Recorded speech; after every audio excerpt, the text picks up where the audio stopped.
Hello guys, welcome back. तो आज का हमारा लास्ट चैप्टर है सुपर एडवांस लेवल का। ओके, इससे पहले हमने beginning level, intermediate level, advance level और सुपर एडवांस लेवल का 5-6 लेक्चर जो भी इससे पहले का था वो कवर किया है। ओके, तो सुपर एडवांस लेवल में 6 डेज का जो वर्कआउट प्लान है उसमें आपका पहला दिन और दूसरा दिन लेग्स में आएगा, तीसरा दिन और चौथा दिन शोल्डर और ट्राइसेप्स। ऐसे हमने स्प्लिट किया था पुलिंग और पुशिंग और लोअर बॉडी को। फिर उसके बाद में 5वें दिन में कोर ट्रेनिंग।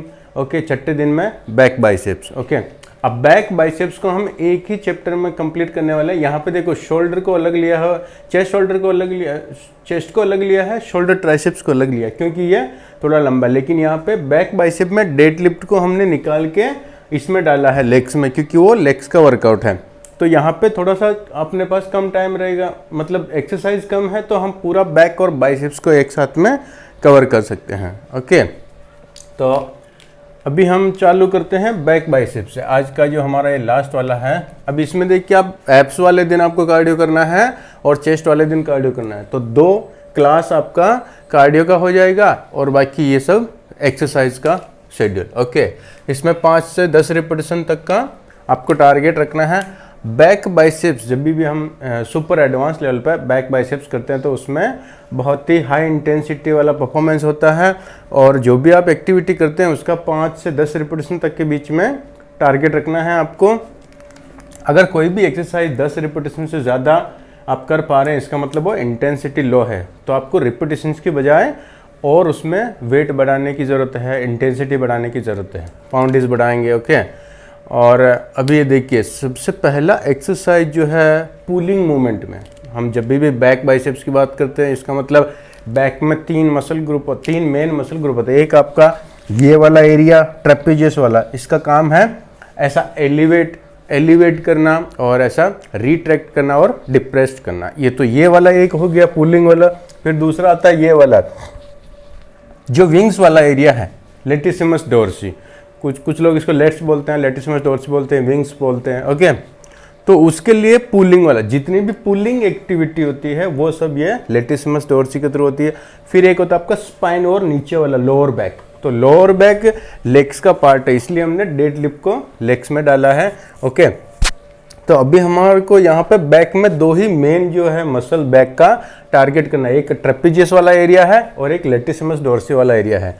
फिर उसके बाद में ये वाला आएगा रियर डेल्टोइड वाला, जो शोल्डर का पार्ट है, लेकिन शोल्डर से उठा के हमने बैक में डाला है, क्योंकि ये शोल्डर में इसका लोकेशन है मसल का, लेकिन इसका फंक्शन जो है वो पुलिंग का है, और पुलिंग का ग्रुप कौन सा है, बैक बाइसेप। इसलिए हम शोल्डर का जो रियर डेल्टोइड है, पोस्टीरियर डेल्टोइड, जो फेस पुल वाला एक्सरसाइज हम करते हैं वो वाला हम बैक में करेंगे। तो ऐसा ये आपको थोड़ा सा ध्यान में रखना है। ओके, तो सबसे पहले पुलिंग बड़ा मसल है, तो हम पुलिंग से स्टार्ट करेंगे। तो पुलिंग में कितने टाइप की एक्सरसाइज है, कितने वेरिएशन है जिससे आप लेटिसिमस डोर्सी को ट्रेन कर सकते हैं, लेकिन सबसे बेस्ट एक्सरसाइज जो है हमको वो पिक करना है, 1-2 एक्सरसाइज कोई भी। ओके, तो सबसे पहले हम स्टार्ट करते हैं पुलअप्स से। पुलअप्स और चिनअप्स दोनों सेम होता है, दोनों के सेम ही नाम है।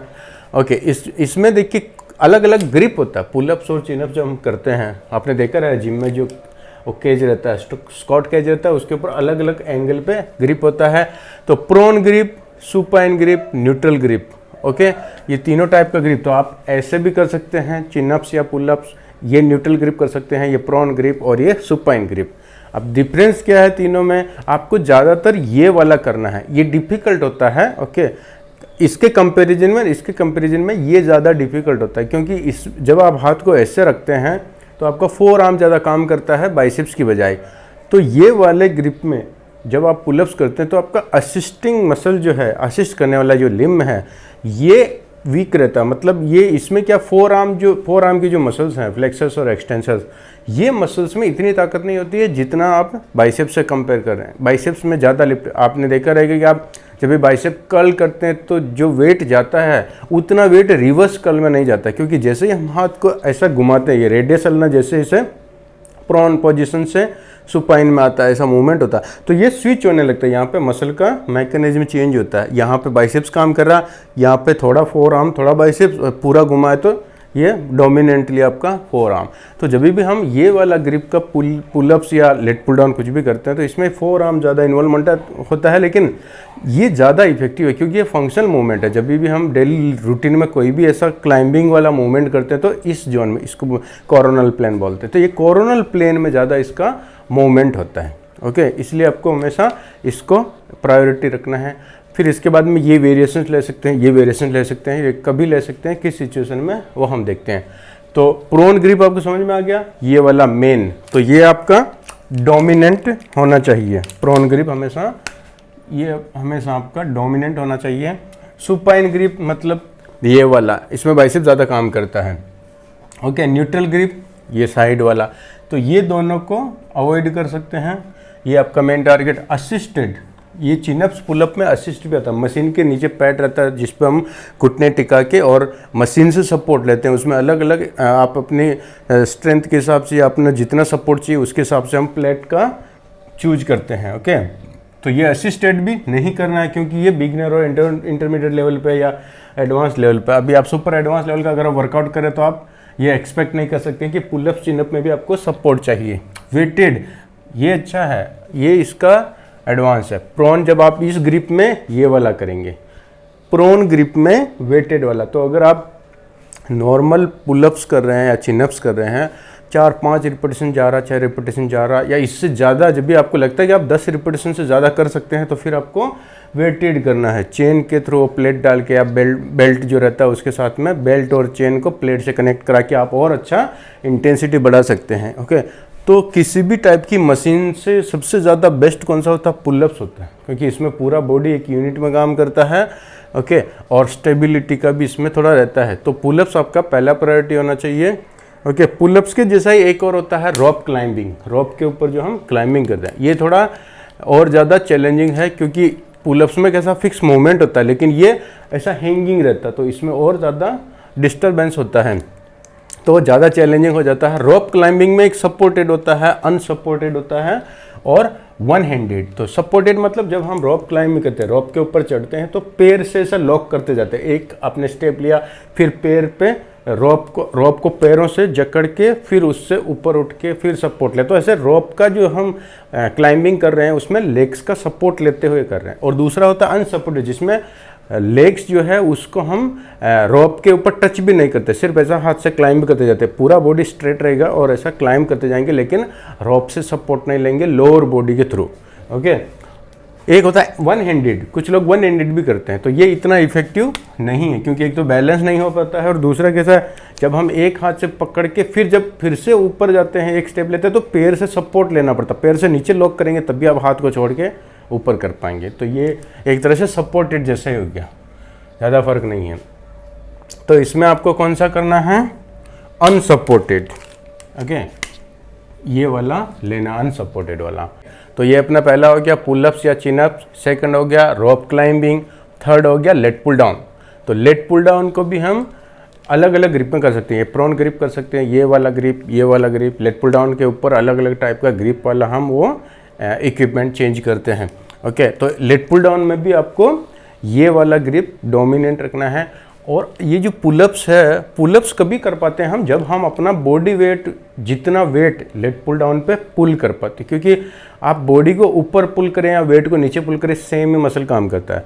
तो अगर आपसे ये लेट पुल डाउन में, ये पुलअप्स में ज़्यादा रिपीटेशन नहीं जा रहा, तो हमको पहले लेट पुल डाउन पे थोड़ा प्रैक्टिस करना है। जितना आप आहिस्ते आहिस्ते स्ट्रेंथ बढ़ाएंगे उतना ही आपका पुलअप्स ईजी हो जाएगा, क्योंकि लेट पुल डाउन पे वेट चूज कर सकते हैं हम, अपनी अपनी इंटेंसिटी के हिसाब से वेट चूज कर सकते हैं। तो आहिस्ते आहिस्ते वेट बढ़ा के जब हम बॉडी वेट, जितना वेट अगर आप पुल कर पा रहे हैं तब भी हमको पुलअप्स का प्रैक्टिस करना तो ईजी हो जाएगा। कुछ लोग लेट पुल डाउन पे उनके बॉडी वेट का 20% भी नहीं जाता, लेकिन वो जिम में आते ही बिना वार्म अप के सीधा पुलअप्स को वार्म अप समझ के डायरेक्ट पुलअप्स करते हैं। तो ये थोड़ा इंजरी ओरिएंटेड हो जाए, क्योंकि ये हाई इंटेंसिटी वाला वर्कआउट बिना वार्म अप के, और लेट पुल डाउन पर भी अगर नहीं जा रहा, आप डायरेक्ट ये वाला कर रहे हैं तो बहुत डिफिकल्ट है। वैसे अगर जैसा हम जो अगर आप चेस्ट करें, चेस्ट पर 10 किलो का डंबल नहीं जाता है और हम डायरेक्ट 50 किलो लेके ट्राई करें तो क्या होएगा? जॉइंट में प्रॉब्लम होएगा। सेम ऐसा ही तो लोगों को, कुछ लोगों को लगता है कि पुलअप्स मतलब ये वार्म अप का एक पार्ट है, या फिर जब वो बैक करेंगे तो जब उनका लेट पुल डाउन पे अगर बॉडी वेट जितना ही नहीं उठ पा रहा तो पुलअप्स कैसे कर पाएंगे? तो ये हमको थोड़ा ध्यान में रखना है कि आपको अगर लेट पुल डाउन में आपका नहीं प्रॉपर हो पा रहा तो पुलअप्स ट्राई नहीं करेंगे। तो पुलअप्स का एक पार्ट है। लेट पुल डाउन में अभी देखिए ये कभी करना है जब भी आप समझो पुलअप्स किया आपने और पुलअप्स में आपने 5-10 सेट मार लिया, अभी आप थक गए, अभी उतना पुलअप्स नहीं जा रहा, 1-2-3 रिपीटेशन मुश्किल जा रहा, तो फिर जो बाकी का जो आपका बचा हुआ है एनर्जी उसका यूज करने के लिए हम लेट पुल डाउन चूज करते हैं ताकि और ज़्यादा मसल में ब्रेक डाउन कर सकें, जितना भी एनर्जी बचा है उसका यूज कर सकें। तब सेकेंड वाला जो आता है वो लेट पुल डाउन। अब लेट पुल डाउन में प्रोन ग्रिप को आपको डोमिनेंट रखना। और लेट पुल डाउन मशीन जो होता है इसमें भी 2 टाइप का मशीन होता है। एक होता है जिसमें वो बायलेटरल मूवमेंट होता है, एक मशीन आता है जिसमें आप इंडिविजुअल ग्रिप पकड़ के ऐसा पुल करते हैं। अगर एक साइड का पकड़ के खींचा है तो एक ही तरफ का वेट ऊपर आएगा, दूसरे में दूसरी तरफ का। इंडिविजुअल दोनों लिम्स अपर लिम्स साथ में काम करते हैं लेकिन एक दूसरे पर डिपेंडेंट नहीं होते, इंडिविजुअल मूवमेंट होता है, तो वो ज़्यादा इफेक्टिव होता है क्योंकि सिमेट्रिकल डेवलपमेंट होगा। एक साइड का पुलिंग का स्ट्रेंथ ज़्यादा, एक का वीक है, तो वो डिफरेंस जो है थोड़ा कम होने लगता है अगर वो एडवांस लेवल का मशीन यूज करेंगे तो। नहीं है तो फिर नॉर्मल वाला लेट पुल डाउन। जब लेट पुल डाउन करते हैं तो नीचे जो पैड आता है, एंकरिंग के लिए पैड आता है, उसमें प्रॉपर पैर को अटका के फिर करेंगे तो नीचे से जो सपोर्ट मिल रहा उसकी वजह से हम ज़्यादा वेट पुल कर सकते हैं। तो आपका नीचे का एंकरिंग प्रॉपर होना चाहिए। ओके, और लेट पुल डाउन कैसे करते हैं, इसका फॉर्म टेक्निक कैसा रहता है, कैसे इंटेंसिव रहता है, हर एक बारीक डिटेल को हमने एक लेट पुल डाउन की वीडियो में डिस्कस किया है। आप जाके देखेंगे तो आपको ये मिल जाएगा बैक बाइसेप में कि पुलिंग मोमेंट में कैसा क्या होता है। ओके, तो लेट पुल डाउन के बाद में फिर आता है बेंट और रो। ये बेंट और रो सीटेड रो का एक पार्ट है। सीटेड रो में क्या करते हैं, लेट पुल डाउन मशीन पर बैठ के ऐसा पुल करते हैं। सीटेड रो में बोर्ड खड़े होके बॉडी को बेंड करेंगे पहले और डंबल से या बारबेल से ऐसा पुल करते हैं। ओके, एकदम स्ट्रेट अप डाउन पुल करते हैं। तो बेंट और रो सीटेड रो से ज़्यादा अच्छा है क्योंकि सीटेड रो जो है ये सपोर्टेड एक्सरसाइज है, ये आपको नहीं करना है। बेंट और रो ज़्यादा इफेक्टिव है पर इससे कंपेयर नहीं होगा। लेट पुल डाउन से ज़्यादा इफेक्टिव नहीं है लेकिन इससे ज़्यादा इफेक्टिव है क्योंकि इसमें 90 डिग्री का रेंज होता है, रेंज ऑफ मोशन इतना होता है, लेकिन ये सपोर्टेड है, सपोर्टेड नहीं है। लेकिन लेट पुल डाउन में 180 डिग्री का रेंज होता है। आप यहाँ से पुल कर रहे हैं, ये 90 डिग्री और ये 90 डिग्री। इसमें क्या हो रहा है, बेंट और रो में सिर्फ 90 डिग्री, तो इसमें सबसे ज़्यादा रेंज मिलता है 180 डिग्री का, इसमें रेंज मिलता है 90 डिग्री का। तो पहला प्रायोरिटी क्या होना चाहिए आपका, ये है। इसके बाद ये, अभी ये आपको हटा देना, 1 आर्म रो हटा देना क्योंकि सपोर्टेड है। टी बार हटा देना है क्योंकि इसका मूवमेंट जो है वो सर्कुलर मूवमेंट है, वो सिंगल जॉइंट है। ठीक है, स्ट्रेट आर्म केबल ये भी हटा देना, केबल का डेविएशन होता है जो मैंने पिछले वीडियो में बताया। जब भी आप स्ट्रेट आर्म पुल डाउन करते तो एक तो आइसोलेशन मूवमेंट है और केबल का डेविएशन होता है, कंटिन्यूस टेंशन नहीं मिलता। ये उन लोग के लिए ठीक है जिनको एल्बो में प्रॉब्लम है, वो एल्बो का ज़्यादा एल्बो जॉइंट का यूज नहीं कर सकते, तो स्ट्रेट आर्म उनके लिए ठीक है क्योंकि आप बिना एल्बो का जॉइंट यूज किए आप सीधा बैक को ट्रेन कर सकते हैं। ओके, डंबल पुल और रो ये एक्सरसाइज भी नहीं करना है। बेंच पे लेट के डंबल से ऐसा पुल करते हैं, एक तो आइसोलेशन मूवमेंट है और ऊपर से हम सोए हुए हैं बेंच पे तो वो पूरा सपोर्टेड है, तो सपोर्टेड है, आइसोलेशन है और ये सर्कुलर मूवमेंट है जो कंटिन्यूस टेंशन नहीं देता है और ज़्यादा पुल नहीं कर सकते हैं। तो आपको डंबल पुल और नहीं करना है, straight arm pull down cable पे भी नहीं करना है, टी बार नहीं करना है, 1 आर्म रो नहीं करना है, सीटेड रो भी नहीं करना है। ये सारी एक्सरसाइजें जो हैं यूजफुल नहीं है ज़्यादा। ओके, अब है बेंट और रो। तो बेंट और रो लेट पुल डाउन के बाद में करेंगे क्योंकि ये क्या होता है, बेंट और रो में आपके स्पाइन पे बहुत ज़्यादा लोड आता है, डेड लिफ्ट के जैसा। जब हम बॉडी को बेंड करते हैं तो स्पाइन के जो आजू बाजू के मसल्स हैं, मल्टीपिटस और स्पाइनलिस और वो सब बाजू के जो हैं वर्टिब्रे के आसपास के, तो वो है ना, वो ज़्यादा इंगेज होते हैं। आपका स्पाइन स्ट्रेट रहता है। जब भी ये वाला करते हैं तो एक तो पूरा आपका बॉडी का वेट, अपर बॉडी का वेट को और प्लस आपने जो होल्ड करके रखा डंबल या बारबेल जो भी, उसको वेट को होल्ड करके रखता है स्पाइन, वो कोलेप्स होने से बचाता है, ऐसा होल्ड करके रखता है। ओके, ऊपर से, तो वो आपके स्पाइन को ज़्यादा स्ट्रॉन्ग बनाता है, स्पाइन के बाजू के मसल्स को ज़्यादा स्ट्रॉन्ग बनाता है। और इसमें आप बेंट और रो में डंबल हमेशा प्रीफर करिए बारबेल के बजाय, क्योंकि बारबेल में कैसा, आप बारबेल को ऐसा पकड़ते तो उसका बारबेल का पाथवे फिक्स होता है और उसका ग्रिप भी फिक्स होता है। तो कभी कभी यहाँ पर रेडियस चलना में आपको पेन होने लगा, बोन दुखता है फोरआर्म का। जैसे हम लोग बाइसेप्स डंबल से करते हैं तो न्यूट्रल ग्रिप होता है, जिधर चाहे उधर मूव कर सकते हैं। बारबेल का लाइन फिक्स होता है तो ऊपर लाते हैं, नीचे लाते हैं तो यहाँ पे बोन में पेन होने लगता है। सेम ऐसा ही आपको बेंट और रो में भी ऐसा फील होएगा, इसलिए बेटर आप डंबल से करेंगे। और डंबल से करेंगे तो क्या होता है, वो सिमेट्रिकल डेवलपमेंट भी होता है, दोनों इंडिविजुअल मूवमेंट होता है, तो वो दोनों आर्म्स, जो वीक हैंड है उसको भी वो स्ट्रॉन्ग करता है। ओके, इसलिए आपको बेंट और रो को प्रेफरेंस देना है। फिर इसके बाद में देखिए ये कितना 9 एक्सरसाइज हो गया। अब 10वां एक्सरसाइज है रेजिस्टेंस बैंड। ये बिगनर लोग के लिए है, तो ये भी आपको नहीं करना है।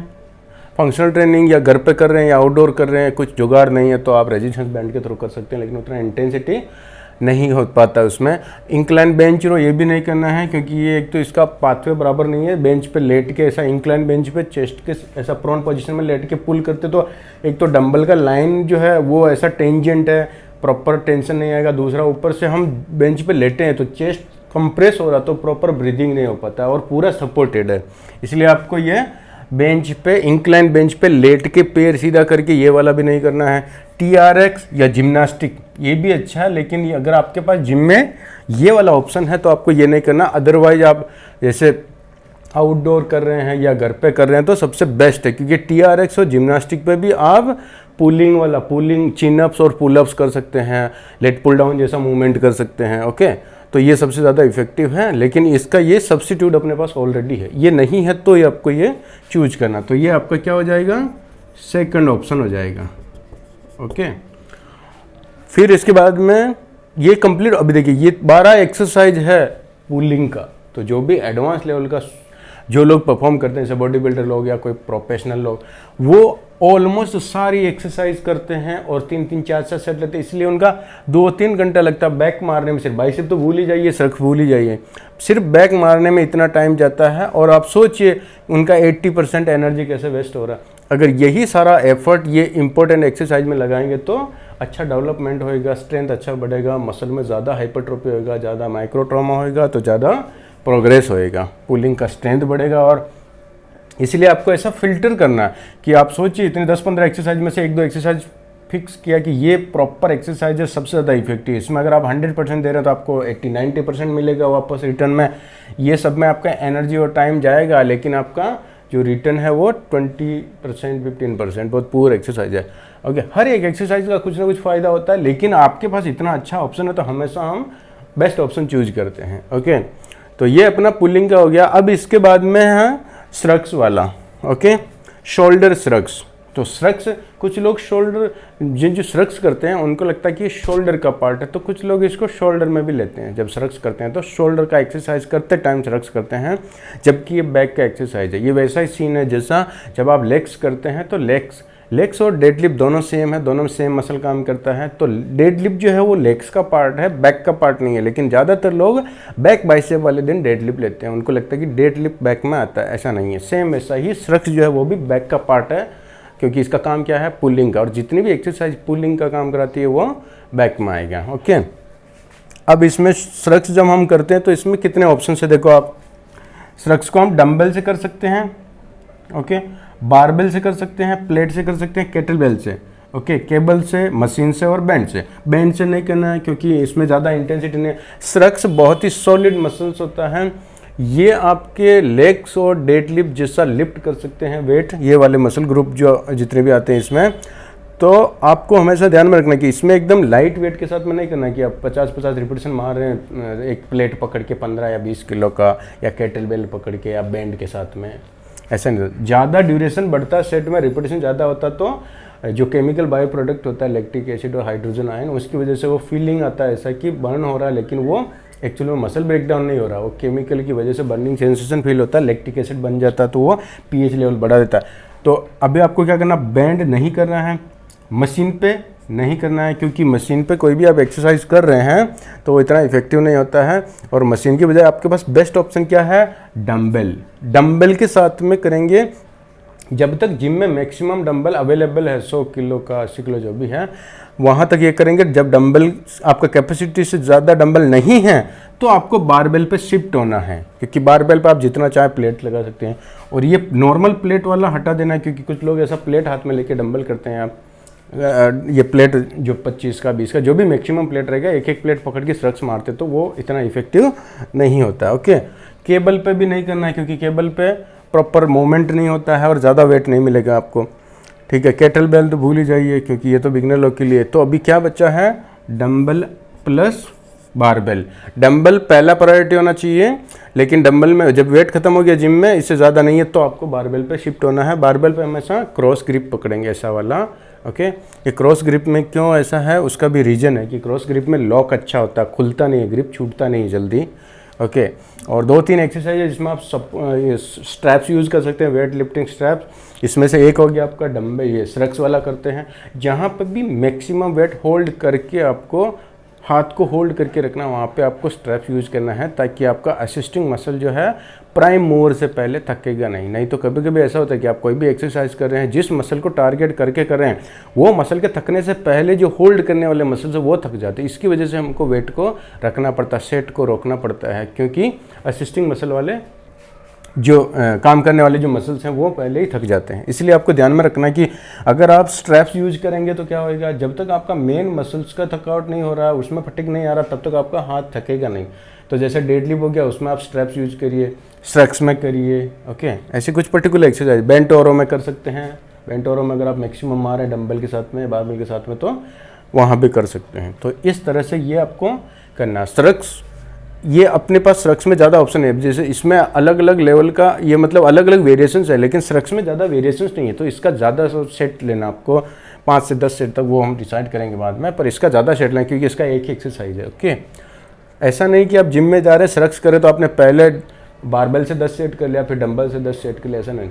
बारबेल या डंबल दोनों से कोई भी एक चूज करना है, लेकिन उसका इंटेंसिटी हाई होना चाहिए, पहला प्रायोरिटी। दूसरा उसका सेट कितना ले रहे हैं डिपेंड करता है। ओके। तो ये अपना हो गया स्ट्रक्स। अब स्ट्रक्स के बाद में हम आते हैं रियर डेल्टोइड पे।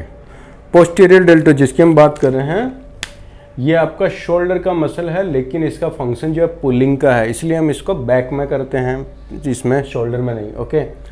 तो ये रियर डेल्टोइड ये वाला है, पीछे वाला शोल्डर है। तो शोल्डर में ऊपर वाले मसल ग्रुप में 3 मसल्स हैं, हमने पहले डिस्कस किया था। आगे वाला इसका काम ये वाला है, फिर साइड वाला साइड से उठाता है, पीछे वाला इसका काम है ऐसा पुलिंग करना। तो 2 तरह से पुल कर सकता है, एक ऐसे पुल करेगा और एक ऐसे पुल करेगा। ये आइसोलेशन मूवमेंट हो गया, ये कंपाउंड मूवमेंट हो गया। ओके। इसमें एक चीज़ ध्यान रखना, जो बेसिक मिस्टेक होती है कि ज़्यादातर लोग जो फेस पुल करते हैं, वो पुलिंग का एंगल, जो केबल को जो है ना ऐसा इस एंगल पर रख के ऐसा सामने पुल करते हैं। तो इससे क्या होगा, जैसे आपका एंगल चेंज हुआ, ये मूवमेंट पुलिंग वाला मूवमेंट आ गया, जैसे हम लेट पुल डाउन कर रहे हैं ना वैसा। तो इसमें आपका बैक डोमिनेंट हो जाएगा, लेटी समझ 2 से ज़्यादा काम करेगा, ये नहीं। इसका काम क्या है, ये ऐसा पोजिशन में हॉरिजॉन्टली ये ऐसा एबडक्ट करता है। ओके। लेकिन अगर आपने ऐसा किया तो फिर ये बैक काम करेगा, इसलिए मेक श्योर कि यहाँ पे 90 डिग्री का एंगल हो और जो केबल आ रहा है वो फ्लोर के एकदम पैरेलल हो, ये आपको ध्यान रखना। इसका एक अलग से वीडियो बनाया है पोस्टीरियर डेल्टोइड का, आप उसमें जाके देखेंगे तो आपको पूरा डिटेल से डिस्कस उसमें किया गया। आप चेक करेंगे तो सारा फॉर्म टेक्निक अच्छे से एक्सप्लेन किया गया, आप जाके एक बार चेक करेंगे बैक बाइसेप्स की प्लेलिस्ट में तो आपको मिलेगा। ओके। तो अपना ये रियर डेल्टोइड में क्या क्या ऑप्शन है ये देखते हैं। रिवर्स फ्लाई, पैकडेक फ्लाई पे हम रिवर्स वाला करते हैं, ये आइसोलेशन मूवमेंट है।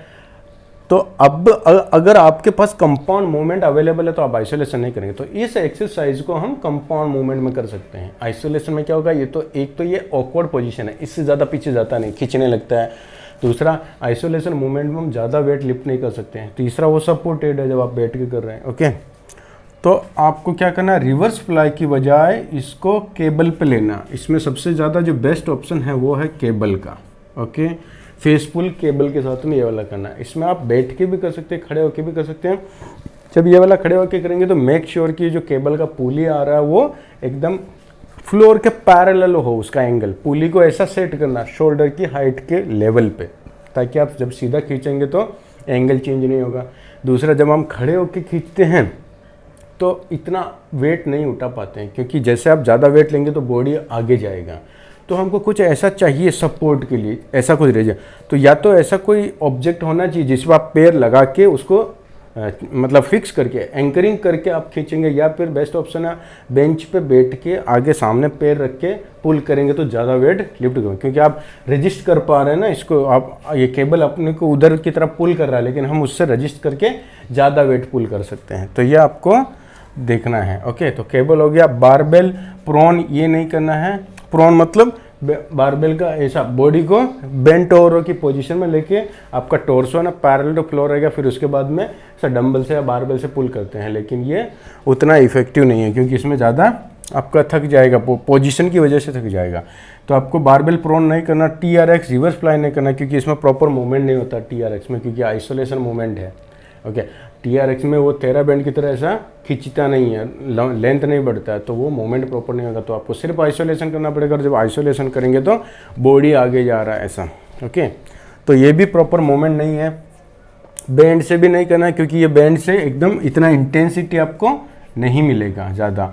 डंबल प्रोन नहीं करना है, कभी कभार कर सकते हैं। अगर आपके पास समझो केबल से नहीं किया है तो ये वाला एक सेकंड ऑप्शन है कि आप बेंच के ऊपर सर टिका के ऐसा बॉडी को बेंट ओवर की पोजीशन में लेके, लेकिन उसमें क्या होता है ज़्यादातर जब भी हम लोग ऐसा करके पुल करने की कोशिश करते हैं बेंड करके, तो धीरे धीरे एल्बो वापस ऐसे अंदर आने लगता है। तो इसको ऐसी पोजीशन में रखना बहुत मुश्किल होता है, स्पेशली जब आप बेंट ओवर की पोजीशन में, प्रोन हाइरो जिसको बोलते हैं, डंबल प्रोन हाइरो, ये वाला सेम मोमेंट बेंड करके करते हैं बॉडी को, पर वहाँ पे थोड़ा सा चीटिंग होने का चांसेज है। इसलिए आपको पहला प्रेफरेंस जो होएगा वो केबल, पैक डेक फ्लाई इतना इंपॉर्टेंट नहीं है, ठीक है।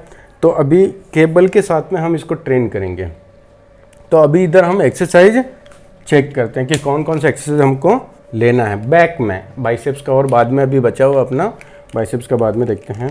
तो सबसे पहला एक्सरसाइज कौन सा होगा अपना, पुलअप्स। ओके, पुलअप्स या चिनअप्स। ओके, पुलअप्स या चिनअप्स करेंगे। और इसका कितना सेट लेना है, इसका कम से कम आपको 6 सेट लेना है। ओके, 6 से 8 पकड़ लीजिए, आप 8 सेट मान के चलिए। पुलअप्स या चिनअप्स का 8 सेट ले लीजिए, ठीक है। फिर सेकंड ऑप्शन आता है रॉप क्लाइंबिंग। अगर रॉप क्लाइंबिंग है तो उसका 3 एक्सरसाइज आप रॉप क्लाइंबिंग का करेंगे, ठीक है। दूसरा एक्सरसाइज है रॉप क्लाइंबिंग, पर ये सभी जिम में अवेलेबल होता नहीं है, तो आपको देखना उसी हिसाब से।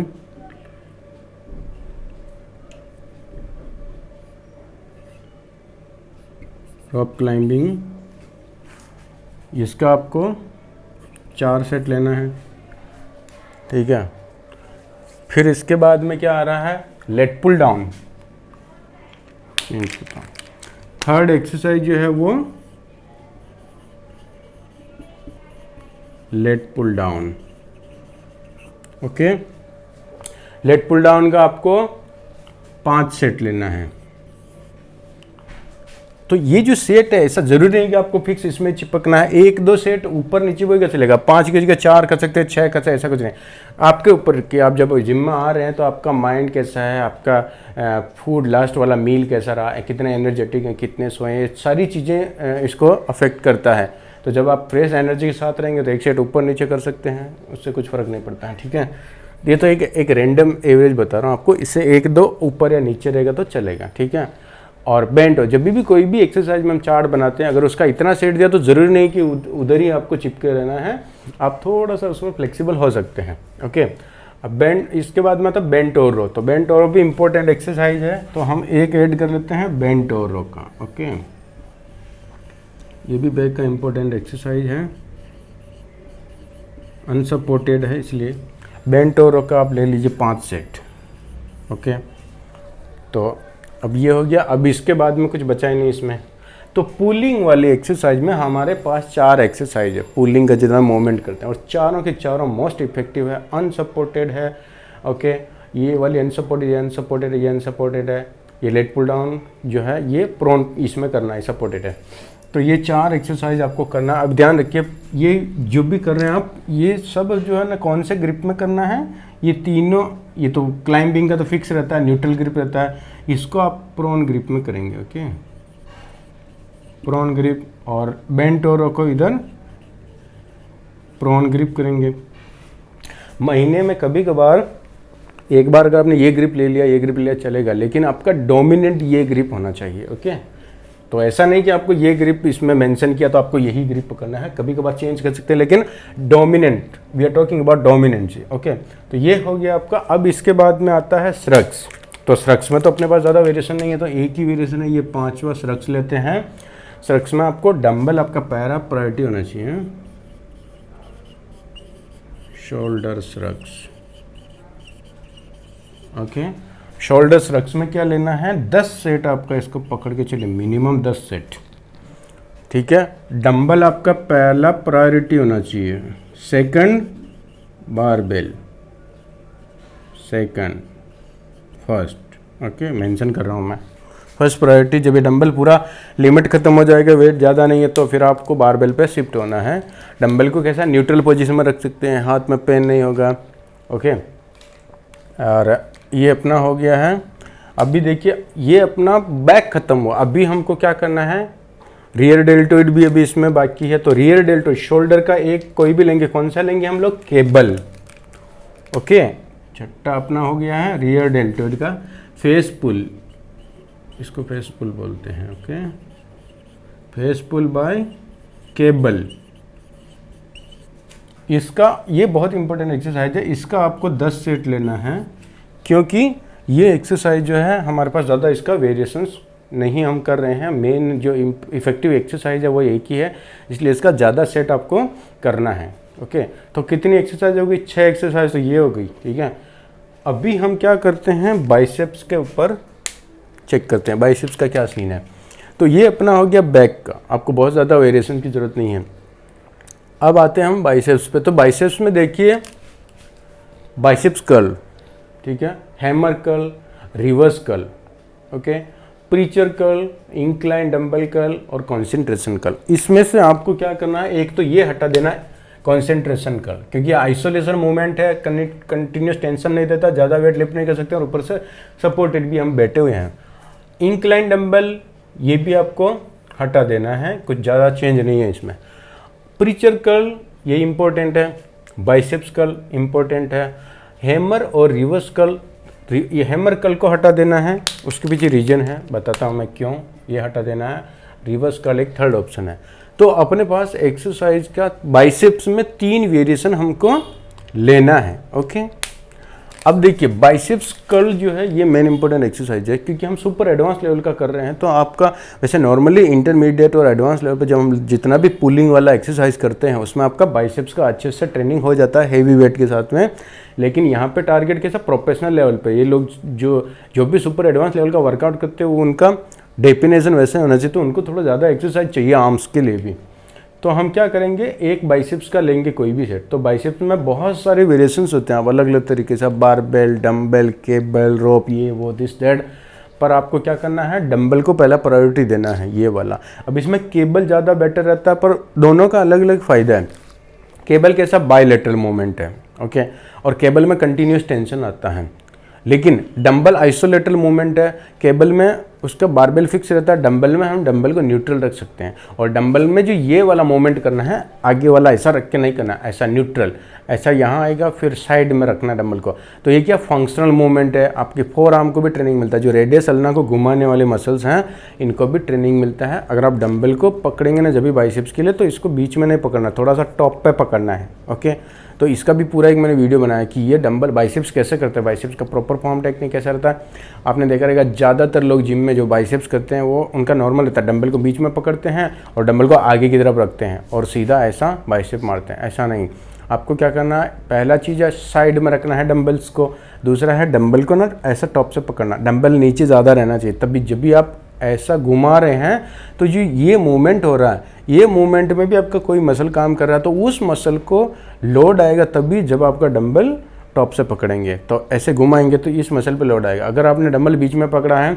तो ये वाली मसल के लिए वेट का काउंटर पार्ट हो रहा है, ये देखिए। ओके, क्यों, क्योंकि समझो अगर आप डंबल बीच में पकड़ा है, 10 किलो का डंबल है तो 5 किलो वजन इधर है, 5 किलो इधर है। तो जब इसको ऐसे घुमाएंगे तो ये नीचे वाला 5 किलो अगर इसको लोड दे रहा तो ये 5 किलो इसको सपोर्ट कर रहा है। लेकिन अगर आपने डंबल टॉप से पकड़ा तो क्या हो रहा, थोड़ा इधर वेट ज़्यादा, तो एटलीस्ट थोड़ा इसको चैलेंज मिल रहा है। इसलिए आपको बाइसेप्स कर्ल करना डंबल के साथ में। इसका एक फ़ायदा ये वाला है, दूसरा न्यूट्रल ग्रिप रहता है। लेकिन बारबेल का, उसका केबल का अपना फ़ायदा है कि बायलैटरल मूवमेंट है लेकिन कंटिन्यूस टेंशन मिलता है। ओके, तो आपको क्या करना है, दोनों को अल्टरनेट घुमाना है। ठीक है, बाइसेप कर्ल में एक बार केबल से करेंगे और एक बार डंबल से। बारबेल से नहीं करना है क्योंकि बारबेल से एक तो सर्कुलर मूवमेंट है, ओके, और ऊपर से उसका लाइन फिक्स होता है, उसका ग्रिप फिक्स होता है, तो यहाँ पे बहुत पेन होता है। इसकी वजह से आपको उससे नहीं करना। एक वो गले में डाल के वो वाला भी करते हैं सपोर्टेड, वो भी नहीं करना, बहुत ही ऑकवर्ड पोजीशन है। क्योंकि ये न्यूट्रल कैसा रहता है अपना एनाटॉमिकल पोजीशन में, ये न्यूट्रल पोजीशन है। आप कोई भी चीज़, ये एक तरह से फंक्शनल मूवमेंट है। हम डेली लाइफ में कोई भी काम करते हैं उसका मिमिक्री होना चाहिए, एक्सरसाइज है। तो जब हम समझो, अगर मेरे को कोई भी, समझो आप मेरे को ऐसा ही पेन दे रहे हैं तो मेरा हाथ कैसे आएगा, ऐसा घूम के आएगा लेने के लिए, ऐसा घूम के आएगा। मैं ऐसे लेके नहीं घूमता हूँ, दिन भर की कुछ भी मेरे को चाहिए तो मैं ऐसा हाथ के लेके, तो ये फंक्शनल नहीं है, ये वाला फंक्शनल मूवमेंट है। इसलिए आपको इसकी बारबेल की बजाय डंबल यूज करना, डंबल और उसके ऑप्शन में क्या होगा, केबल। तो बारबेल बाइसेप्स जो कर्ल है, ये वाला एक्सरसाइज जो है, इसमें क्या यूज करना है, केबल और डंबल, ये दोनों को अल्टरनेट करना है। ओके, हैमर नहीं करना है क्योंकि हैमर रिवर्स कर्ल का बेसिक है। हैमर कर्ल जब भी देखिए, ये ऐसा मूवमेंट में क्या हो रहा है, बाइसेप काम कर रहा, थोड़ा ऐसे घुमाया, ये हैमर कर्ल हो गया। इसमें आपका थोड़ा बाइसेप काम कर रहा, थोड़ा आपका फोर आर्म काम कर रहा, फिर ऐसे पूरा घुमाया तो अभी आपका डोमिनेंट फोर आर्म हो गया। तो हम हैमर कर्ल और रिवर्स कर्ल करते हैं, उसका टारगेट मेन क्या होता है, फोर आर्म की ट्रेनिंग के लिए करते हैं। तो इसमें क्या होगा, अगर आप पूरा घुमाएंगे तो ये डोमिनेंटली फोर आर्म काम करेगा, इसलिए ये पार्सल वाले को हटा देना है। रिवर्स कर्ल करेंगे तो पूरा इस पर आएगा। तो एक सेट आपको रिवर्स कर्ल लेना है। रिवर्स कर्ल हमेशा केबल पे करेंगे क्योंकि डंबल पे प्रॉपर मूवमेंट नहीं हो पाता है। ओके, केबल पे करना है। तो अभी यहाँ पे हमारे पास 3 एक्सरसाइज है बाइसेप्स के लिए। ओके, तो मैं यहाँ पे इसको थोड़ा मिटा के कर देता हूँ। कहाँ लिखेंगे इसको, चलिए मैं ऊपर से मिटा रहा हूँ थोड़ा, ये आपको समझ में आ गया।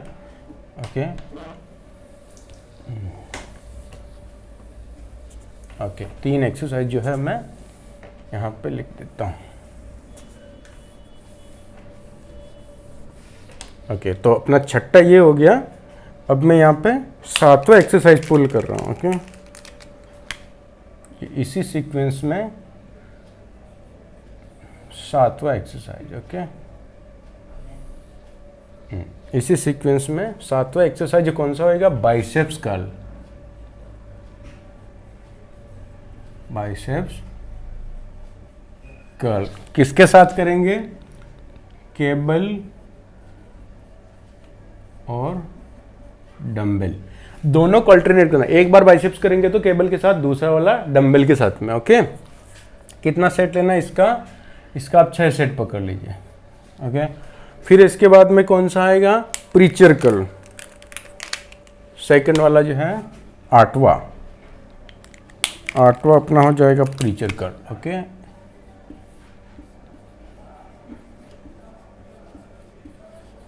अब प्रीचर कर्ल का क्या स्टोरी है वो देखते हैं। प्रीचर कर्ल किस पे करना है, केबल पे या मशीन पे,